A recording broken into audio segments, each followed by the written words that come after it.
ఓం నమో భగవతే శ్రీరమణాయ. ఓం శ్రీ దక్షిణామూర్తయే నమః. ఓం శ్రీ గురుభ్యో నమః. ఈరోజు స్టేటస్ ఉపదేశ సారం నుంచి 10వ శ్లోకం. హృత్సలే మనః స్వస్థతాక్రియ భక్తియోగవో దాచనిశ్చితం. అంటే మనస్సును బాహ్య విషయములపైకి పోకుండా దాని పుట్టుచోటైన హృదయస్థానమునందు స్థిరంగా నిలిపి ఉంచుటయే కర్మయోగం, అదే భక్తియోగం, అదే రాజయోగం, అదే జ్ఞానయోగం, అదే సకల బోధనల సారం, ఇది నిశ్చయం అని ఇక్కడ భగవాన్ అంటున్నారు. అంటే ఎన్ని రకాలైనటువంటి మార్గాలు ఉన్నాయో ఆ మార్గాలన్నీ ఒకవైపే తిరుగుతున్నాయి. అన్నిటి యందు ఉద్దేశం ఏమిటంటే మనస్సు వెళ్ళి హృదయస్థానం నందు నిలబడిపోవటమే. ఎందుకని? మనస్సు ఎప్పుడు బహిర్ముఖం అవుతూ ఉంటుంది. బాహ్యంలోకి పోయిందనుకోండి, బాహ్యంలో మనస్సుకి ఏముంది? అక్కడ ఏమీ లేదు, నామరూపాలు తప్ప. నామరూపాల నుంచి విడిపడాలనేదే మన యొక్క ఉద్దేశ్యం. అప్పుడే పరమేశ్వరుడిని పొందడం జరుగుతుంది. మనస్సు ప్రపంచంలో నామరూపాల జోలికి పోకుండా అంతర్ముఖం కావాలి. అంతర్ముఖంలోకి వెళ్ళి అది ఎక్కడికి పోతుంది? మనస్సు ఎక్కడి నుంచి అయితే కదిలిందో అది అక్కడికే వెళ్ళిపోతూ ఉంది. జ్ఞానానికి యోగం అనేటువంటిది కూడా సహకరిస్తుంది. కర్మయోగం ఎలా సహకరిస్తుందో, భక్తి యోగం ఎలా సహకరిస్తుందో, ఈ యోగం కూడా అలా సహకరిస్తుంది. మనస్సుని నిగ్రహించటానికి ఈ యోగం ఉపయోగపడుతుంది. నేనేగా ఉండటమే చర్య యొక్క మార్గము. నేనే భక్తిగా కట్టుబడిగా ఉండడం, నేనే యోగా వలె కట్టుబడి ఉండటం, నేనే జ్ఞానం వలె కట్టుబడి ఉండటం. మనస్సు హృదయంలో కరిగిపోయేంత వరకు పనిచేయకుండా అక్కడ నిరోధించాలి. ఇది జ్ఞానము, ధ్యానము. మిగిలినదంతా అసత్యం యొక్క కల్పన. జ్ఞానయోగము, భక్తియోగము వేర్వేరు అని అజ్ఞానులు మాత్రమే చెబుతారు. జ్ఞానులు అలా చేయరు. ఒకదానితో సంపూర్ణంగా స్థిరపడిన వాడు రెండిటి ఫలితాన్ని అక్కడ పొందుతాడు. కాబట్టి ఇక్కడ హృత్సలే మనః స్వస్థతాక్రియ భక్తియోగవో దాచనిశ్చితం అని అంటున్నారు. అంటే మనస్సును బాహ్య విషయాలపైకి పోకుండా దాని పుట్టుచోటైన హృదయస్థానం నందు మనస్సును స్థిరంగా నిలిపి ఉంచుటయే అదే కర్మయోగము, భక్తియోగము, రాజయోగము, జ్ఞానయోగం అని సకల బోధనల సారమని ఇక్కడ భగవాన్ చెప్తున్నారు. ఓం శ్రీ గురుభ్యో నమః. అపర రమణుడు మీ అవతారం రమణుడు సంపూర్ణంగా చేయలేకపోయిన విషయాన్ని అసంపూర్ణంగా వదిలేసిన విషయాలు మీరు సంపూర్ణం చేస్తున్నారు. ఎలాగంటే రమణుడు అన్నాడు నీవెవరో నువ్వు తెలుసుకోవాల్సి కూడా వదిలేసాడు. ఎవరు అడిగిన ఏ ప్రశ్నకైనా నీవెవరో నువ్వు తెలుసుకో అన్నారు.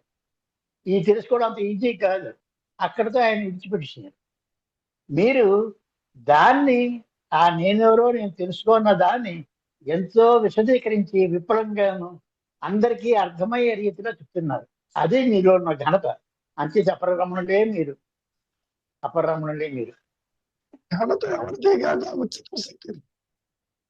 ఏదైనా సరే అంతే అంతే అంతే అది నేను నమ్ముతున్నాను.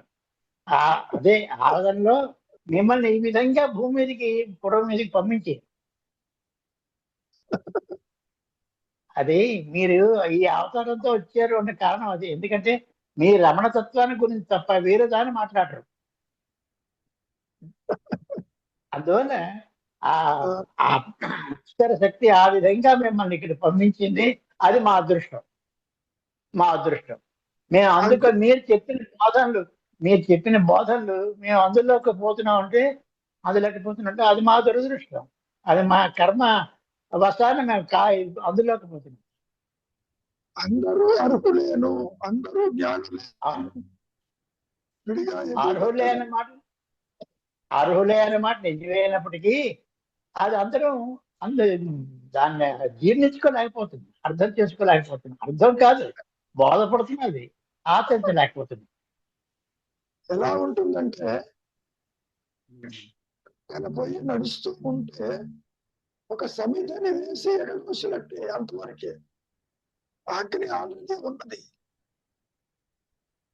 సో ఇంకా ప్రజ్వలించడానికి కట్టెని కదిలించడం లాంటిదే ఆ ఈశ్వరుడు చేస్తున్నాడు, అంతకంటే అంతే. చాలా సంతోషం. ఏమైనా రవి, గురువు ఇంకేమైనా ఉన్నాయా? ఇంకేం లేదు గురుగారు. ఏమంటున్నారు? ఇవాళ ప్రోగ్రాం మొదలు పెట్టండి మెల్లిగా. గురుగారు,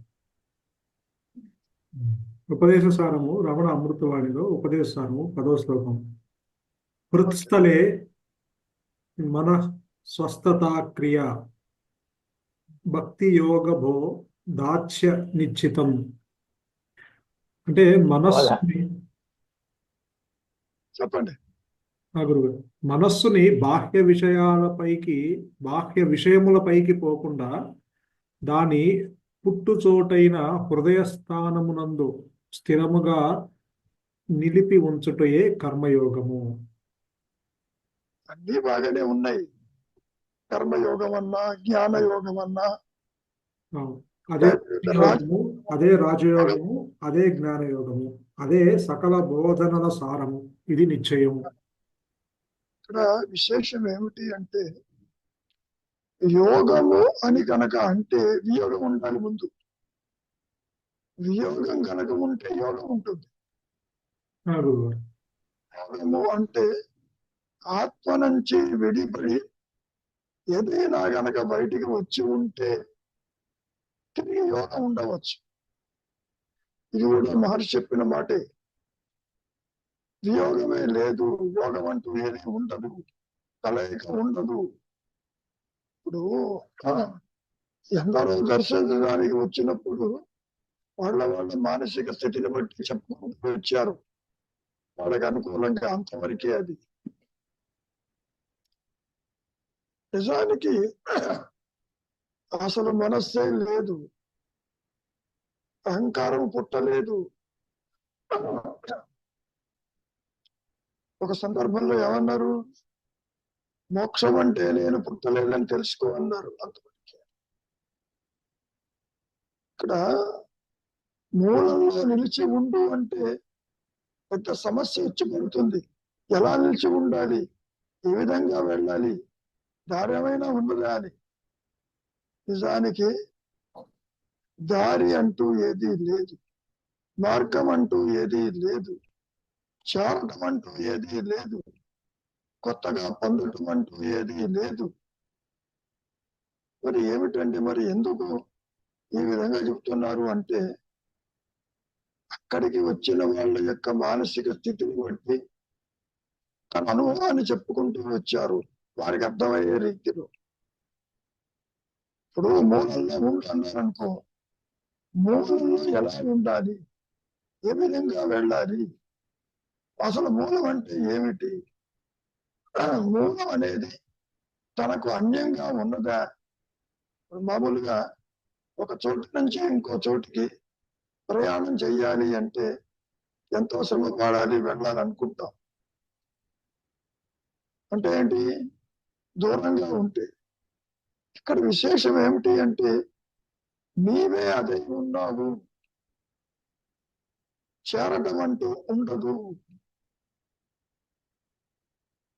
ఇప్పుడు వ్యక్తిత్వం ఉన్నదా అనేది ఇక్కడ పరిశీలించాలి. ఎవరు మూలాన్ని చేరాలి? మళ్ళీ అక్కడికే వస్తుంది ప్రశ్న, నేనెవరిని? ఆదిశంకరులు ఇదే చెప్పారు. దేహం నాహం కోహం సోహం అంటూ క్లోజ్ చేశారు. కొత్తగా పొందటం కానీ చేరటం కానీ ఆత్మని ఈ జీవుడు అనుభవించటం కానీ ఏది ఉండదు. ఆ విధంగా తీసుకోవటానికి వీలు లేదు. అంటే నీవే అది అని చెప్పటం. గురువు అహంకారంతో వ్యక్తిత్వంతో మూలము తెలుసుకునే ప్రసక్తి లేదు అసలు. ఏమైనా గురువు ఇక్కడ హృత్స్థలే అన్నారు గురువు గారు. అంటే దాని బాహ్య విషయముల పైకి పోకుండా దాని పుట్టు చోటైన హృదయస్థానం, అంటే ఇప్పుడు హృదయం అనేది మనం చెప్పుకునేది హృదయం అన్నా ఆత్మ అన్నా ఒకటే కదా గురువు గారు. కాకపోతే అంటే అది పుట్టుక స్థానమునందు పుట్టు చోటైన హృదయం అంటే ఇప్పుడు కుడి పక్కన ఆయన హృదయము అన్నట్టుగా సీడ్ ఆఫ్ మెడిటేషన్ అంటారు కదా గురువు గారు. అంటే అది అక్కడి నుంచి పుడుతుందని. నేను అంటే ఇప్పుడు శబ్దము ఇక్కడి నుంచి వస్తుంది. అది ఆ శబ్దము ఎక్కడి నుంచి వస్తుందో అది పుట్టుక అనేది ఆత్మ అక్కడ పెట్టలేం కదా మన హృదయంలో, అది ఒక చోటగా. ఇక్కడ పుట్టని దానికి పుట్టుక స్థానం ఎటువంటి ఉద్దేశం ఏంటి? ఉన్నది సత్యమే అని చెప్పడం. సర్వత్ర భయ భ్రాంతిలో మీరు ఏం చేస్తున్నారు? తాటని వెతకట్లా, పాము భయంతో పాము వెతుకుతున్నారు. ఎక్కడ పాము భయం కలిగిందో అక్కడ తాడు ఉన్నది. ఇది బాగా అర్థమవుతుంది ద్వైతంలో.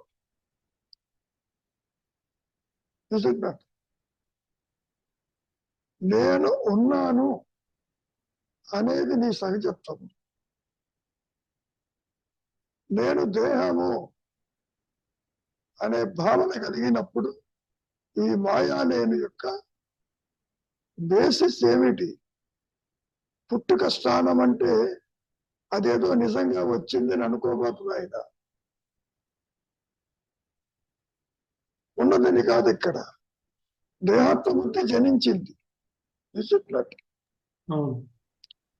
దేహాత్మబుద్ధి జనించడానికి ఆధారం ఏమిటి?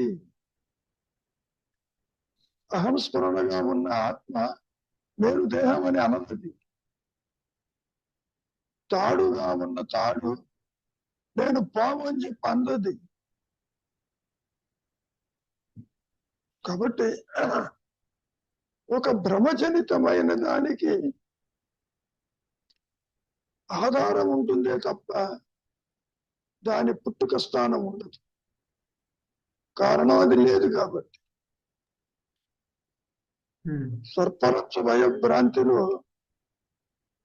పాము భయం కలిగింది, వాస్తవమే.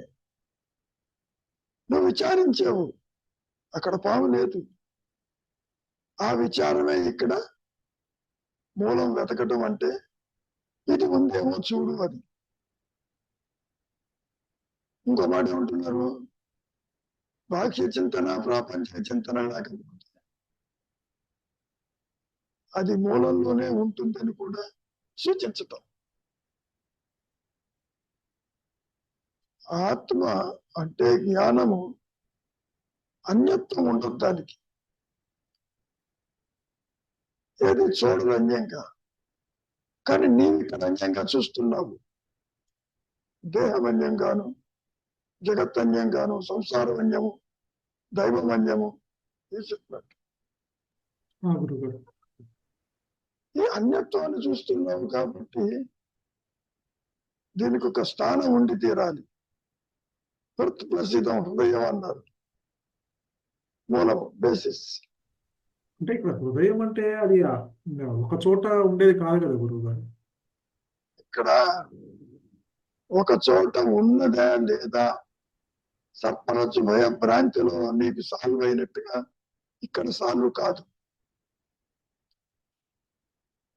Are getting the difference. ఉదాహరణ అవగాహన కోసం చెప్పిన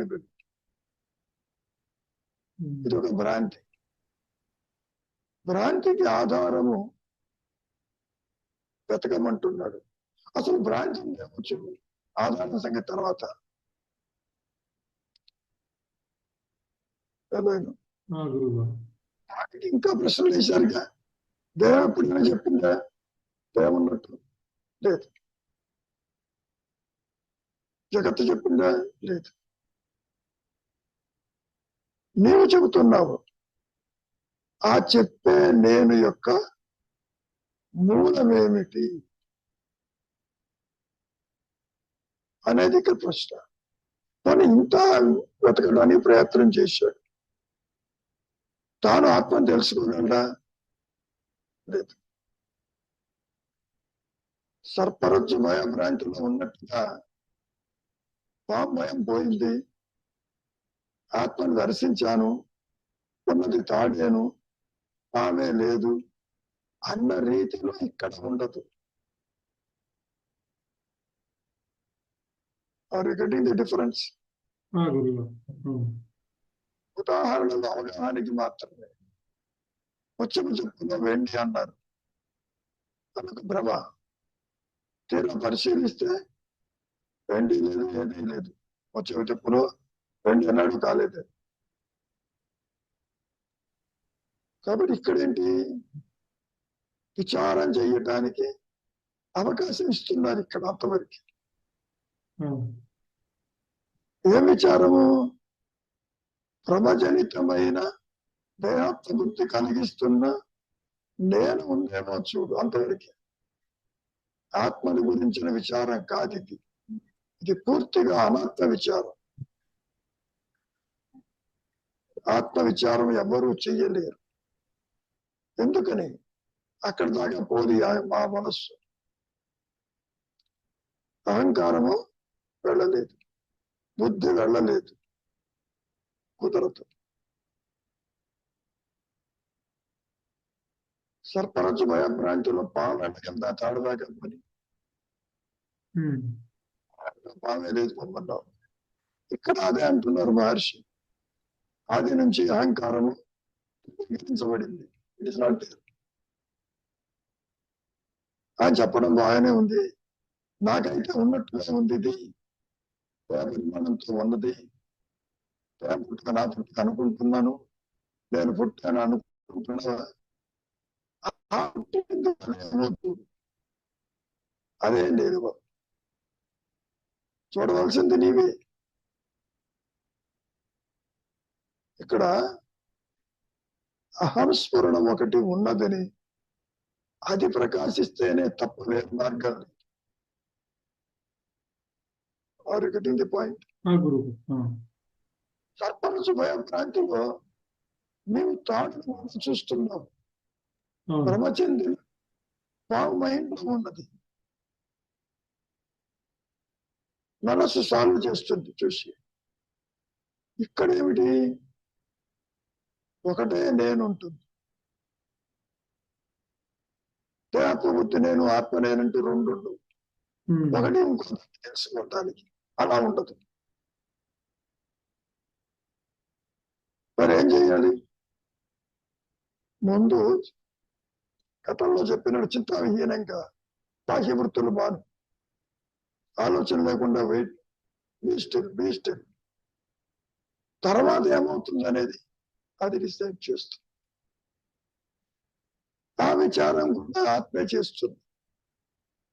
దాన్నే అనుగ్రహం అన్నారు.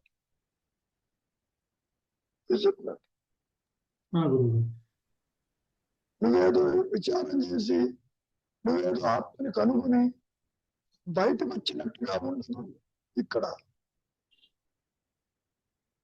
ఇంకో రకంగా చెప్పాలి అంటే, నువ్వు విచారం చేసినా చేయకపోయినా ఆ ప్రకాశమానంలో బయట వెళ్ళిపోతుంది. ఆ విషయం మన మహర్షికి తెలుసు. బయటకు వచ్చి చెబుతున్నాడు మరణానుభూతి తర్వాత విచారం చేసి, ఈ నేను లేదని. ఈ దేహాన్ని తీసుకెళ్తారు, తగలేస్తారు, నాకు పర్వాలేదు. దేహం ఉన్నా లేకపోయినా నేను ఉన్నాననేది ఫోర్స్ఫుల్ గా ఉన్నది చెప్తున్నట్టు. వ్యక్తిగతంగా ఆత్మని కనుక్కున్నది కాదు ఇది. గురువు. క్లారిటీ. కానీ ఇక్కడ హృదయం అనే పదము అంటే నాకు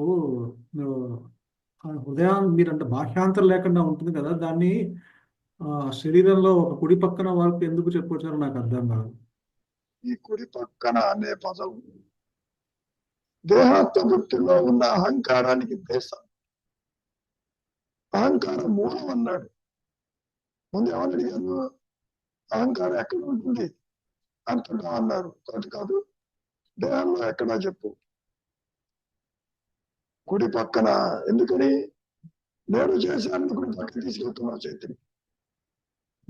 అంటే అహంకారం సంబంధించిందా ఆ స్థానం అనేది?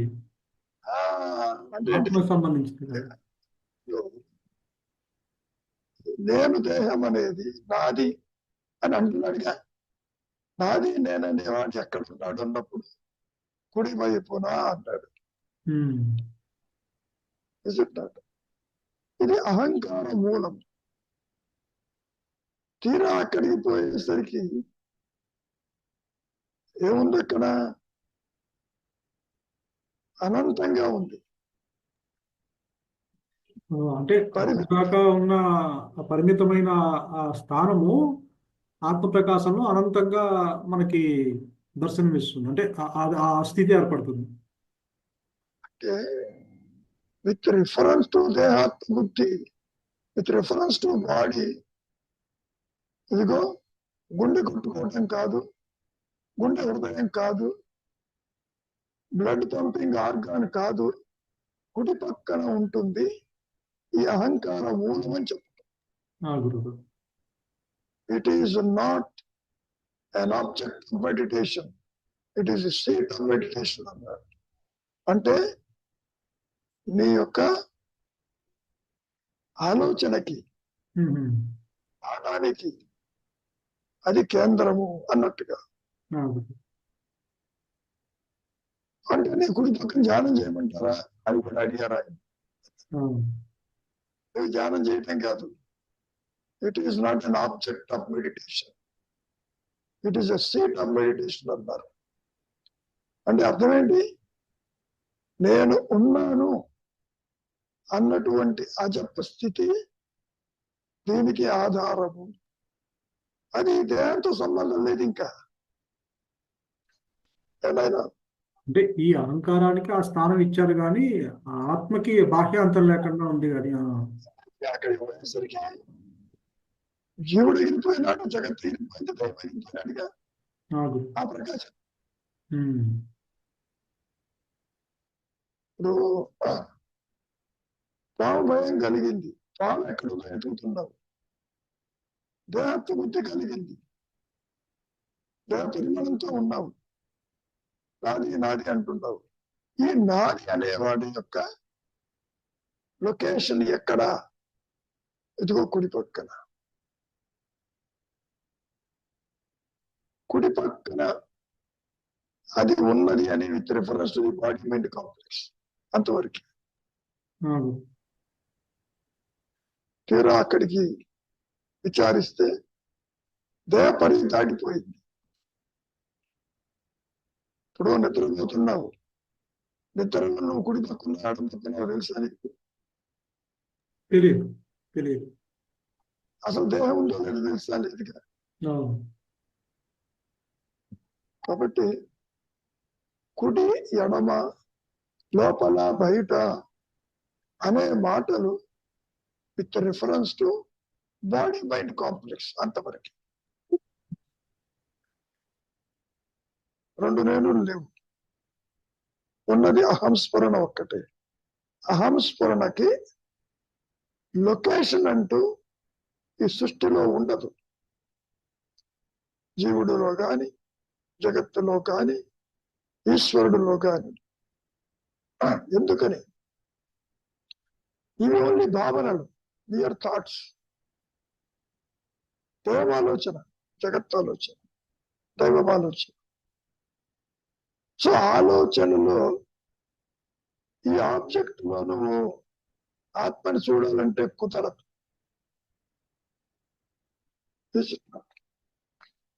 మరి ఏం చెయ్యాలి?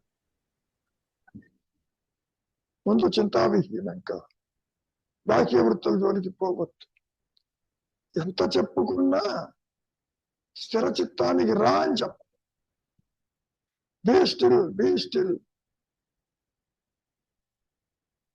ఆ తర్వాత ఏమవుతుందో దానికి వదిలిపెట్టు. ఏనాయనా ఇంకేమైనా డౌట్ ఉందా? లేదు. ఇదే సకల బోధ సారము అని చెప్తున్నారు. ఆ? అదే ఇది అన్ని సారాలకి అన్ని సకల బోధాలకి ఇదే సారము అంటే నీవుగా ఉండటం అని ఇక్కడ చెప్తున్నారు కదా.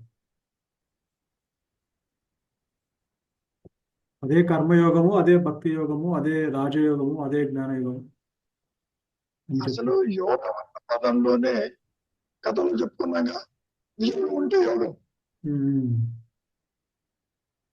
దేంతో కలవాలి? అసలు ఆత్మ నుంచి ఏమన్నా బయటకు వస్తేనేగా, తాడు నుంచి పాము వస్తేగా. ఇంతకీ తాడు పాము అయిందని అడిగారు, తాడు కలిసిందన్నారు, కలవడానికి వస్తేగా.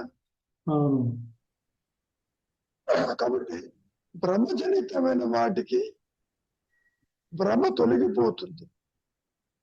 అసత్యం గావించబడింది అన్నారు తప్ప ఈ అసత్యం వెళ్ళి సత్యంలో కలిసిందన్నారు రాలేదు. చీకటి వెళ్ళి సూర్యుడు కలిసిందన్నారు అదే. అసలు చీకటి లేదు, ఉన్నదే వెళ్తారు. జ్ఞానమే లేదు, ఉన్నదే ఎరుక అని చెప్పడం. ఆ ఎరుక నుంచి ఏది రాలేదు. మరైతే ఆదిశంకరుడు ఏమంటున్నారు? ఈ మాయాన్ని ఒక గ్రంథి కింద చెప్పారు, చిచ్చల గ్రంథి. జడచేతనముల కలయిక. అసలు జడత్వం అనేది ఒకటి ఉండాలిగా, సృష్టి ఉండాలిగా.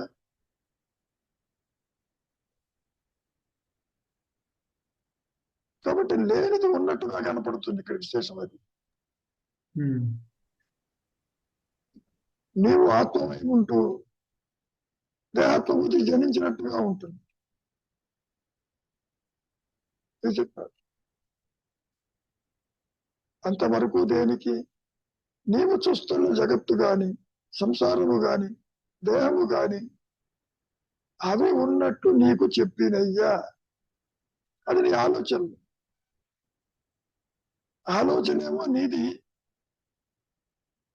అది ఉన్నందుకు చెప్పి నీ నిర్ణయం. అవి నీకు వచ్చి చెప్పిందా? నేనంటే రవినే చెప్పకపోయినా అవే సత్యం అనుకుంటున్నాం. ఎందుకని? నీ వాసన చేత, నీ కోరికల చేత. That is your thinking, that's all. మరి కాసేపు నిద్రపోతే ఏమైంది?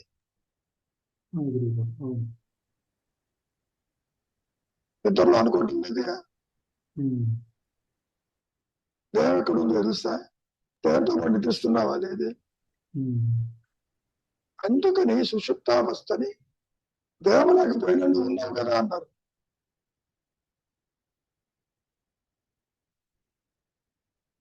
ఇప్పుడు కూడా నువ్వు ఉన్నానని అంటావు,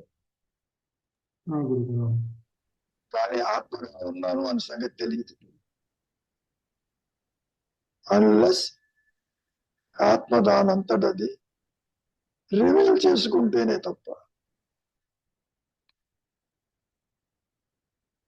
దాన్నే అనుగ్రహము చేత అన్నారు. యమధర్మరాజు నాచికేతుడికి చెప్పింది అదే విషయం. దేని వల్లను అది ప్రకాశించదు, ఒక్క అనుగ్రహము చేతనే. మహర్షి చెప్తాం. అనుగ్రహం అంటే నీ దృష్టిలో బయట నుంచి వస్తుంది అనుకుంటాం ద్వైతంలో.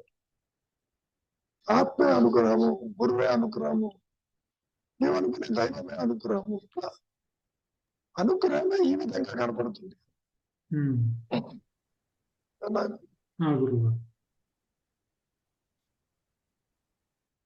ఇంకా ఆయన ఉందేమో చూడు. మనస్సుని బాహ్య విషయముల పైకి పోకుండా దాని పుట్టు చోటైన హృదయస్థానమునందు స్థిరముగా నిలిపి ఉంచుటయే కర్మయోగము. అదే భక్తి యోగము, అదే రాజయోగము, అదే జ్ఞానయోగము, అదే సకల బోధనల సారము. ఇది నిశ్చయం. చక్కగా ఉంది. అంటే ఎవరు వెళ్ళాలి అక్కడికి? సాధించేది సాధన లేదు, కొత్తగా పొందేది కాదు, సాధన చేసేవాడు లేడు. యోగాలు బాగానే ఉన్నాయి.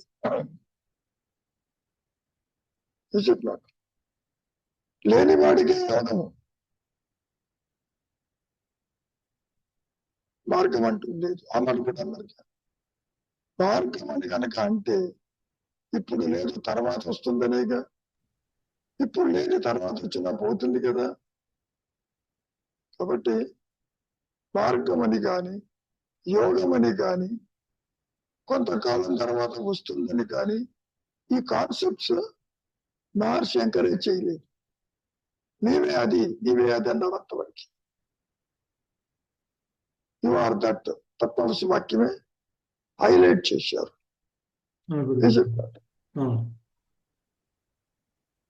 నీకు ఎప్పుడు తెలుస్తుంది?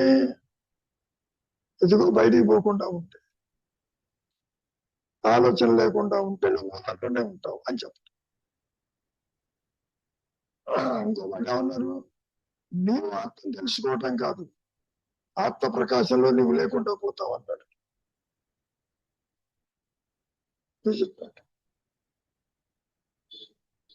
దైవాన్ని చూడొచ్చు అంటే చూడటానికి మిగిలి ఉంటే కదా అన్నాడు. వాడు ఉండడు, ఇంకా వ్యక్తి అనేవాడు ఉండడు. అవును కదా. ఒక కొవ్వొత్తి సూర్యుడు చూడటానికి బయలుదేరుతున్నావు, కొవ్వొత్తి మిగిలి ఉంటుందా? కరిగిపోతుంది. So as you go inside or outside thought free. బయట దృశ్యాలు చూడకపోయినా దృశ్యవారితం చిత్తవాత్మ అన్నారు.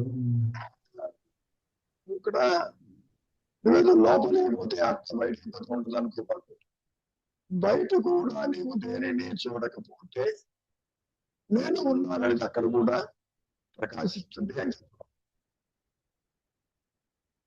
నా చెప్పావు కదా, వాక్యాంతరం లేవు దానికి. చూచే నేను బయట కూడా దేనిని చూడకపోతే అది తను తాను చూస్తుంది అక్కడ బయట కూడా. అదే ఆత్మ.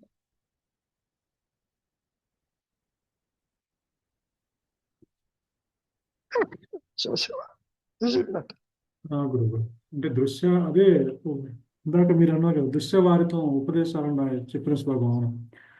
మనస్సుని దృశ్యాల నుంచి వెనక్కి మరల్చినప్పుడు అది తన స్థానం నుండే ఉంటుందని చెప్తారు. చూడకపోతే చాలు, చాలు. ఇప్పుడు వెనక్కి ముందు కంటే కూడా అదేదో ప్రయాణం అనుకుంటావు. ఎవరెవరు వచ్చారు మారి దగ్గరికి, వచ్చాను చెప్పమన్నాడు, అన్నాడు ఆయన. వెనక్కి పోవటం అంటే అహంకారము తల ఎత్తకుండా ఉన్న చోటుకి వెళ్ళారు. మూలంలో ఉన్నారు. నేను అనేది బయటికి రాలే. అసలు తాము బయటికి రాలేదు. తాముతో చెబుతున్నావు నువ్వు మూలానికి వెళ్ళమని. అట్లా ఉంటుంది. చివరికి విచారం చేసేది మాయా నేనే, ఆత్మ విచారం చేయదు. దానికి ఏ డౌట్ లేదు. మీకెందుకు వచ్చింది ఈ ప్రశ్న? నువ్వు దేవనుకుంటున్నావు, నువ్వు ఆత్మ ఉంటుంది. అందుకని తీవ్రంగా చెబుతున్నాడు, ఆత్మని మరిచి నువ్వు దేవకుంటున్నా ఉన్నావని.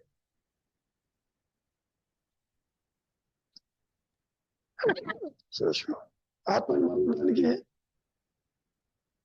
ఒకప్పుడు స్మృతి వల్ల ఉండి కాలక్రమేణా మర్చిపోయినాడా? అట్లా ఉంటుంది. మరచుట అనే పదం ఎందుకు వాడారు? మళ్ళీ ఇంకో మాట చెప్పారు మహర్షి, there is no forgetfulness in ఆత్మ. గుర్తుపెట్టుకోవడం, మర్చిపోవడం నీకు మనస్సుకి సంబంధించి. Is it not? కాబట్టి ఒకటే నేను ఉంటుంది, రెండు నేనులు ఉండవు. ఆ ఉన్న నేను ఆత్మ, నేను అహం స్ఫురణ అని చెప్పటం. అది నువ్వు తెలుసుకోవటం కాదు. ఇప్పుడు తెలుసుకుంటున్న నేను రాహిత్యం చేయమంటున్నారు అంతవరకు. దృశ్యవారితం అన్నా, బయటికి పోవద్దన్నా, లోపలికి వెళ్ళవన్నా అన్నీ ఒకటే. మనకి ఏం సూచిస్తుంది? ఇది నిశ్చలత్వాన్ని సూచిస్తుంది, థాట్ ఫ్రీ స్టేట్ సూచిస్తుంది. ఏమైనా గెటింగ్ ది మెసేజ్. ఇంకేమైనా ఉందా? అదే గురుగారు.